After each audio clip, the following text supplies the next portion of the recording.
The first important aspect in terms of changes is the simplification of the guidelines. The action documents now will contain 2 annexes instead of 4 annexes.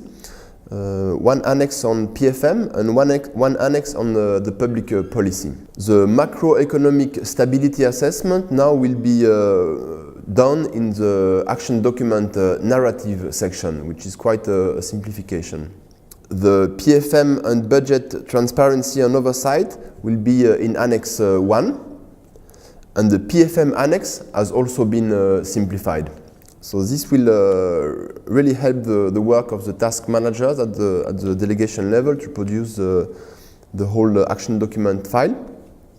But the payment file has also been simplified with an increased importance of the cover note of the payment file, which will now summarize deeply the information and provide already all the information you need to know, instead of having to dig systematically in a number of very long annexes. So for the decision makers, this will be a very useful move.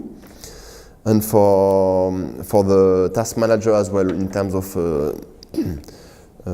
gathering together the information. And also an important change is for the payment of the variable tranches of the budget support operations is a reduction, a decrease of the number of indicators requested to assess the payment of the variable tranches. Another change from the guideline is the adaptation, particularly regarding the risk management framework.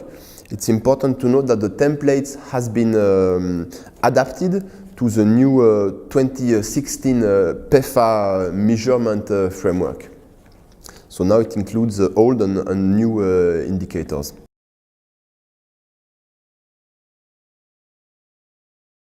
A very important change also is the introduction of the concept of resilience for the state building contract, resulting in the new terminology of state building and resilience contract.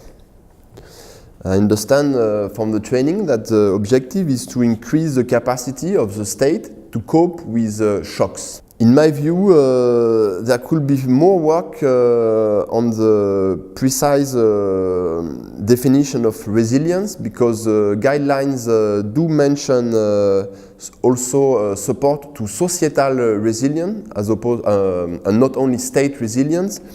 But this, in my view, it will require more further clarification on the definition of societal resilience and means to achieve this resilience. For example, will it be to, as part of the budget support operation, support as well the civil society as part of societal strengths? Personally, I will be in favor of that.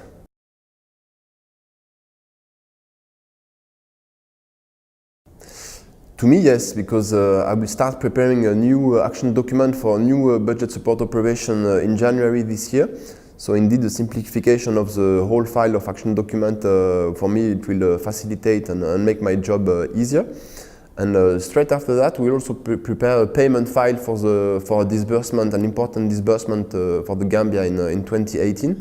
So I will also benefit from the simplification of the guidelines. One important aspect, which is the possibility now with the new guidelines to combine sector contract and state building contract. And this is important because in the Gambia also we will be considering the possibility of having 2 budget support operations if relevant.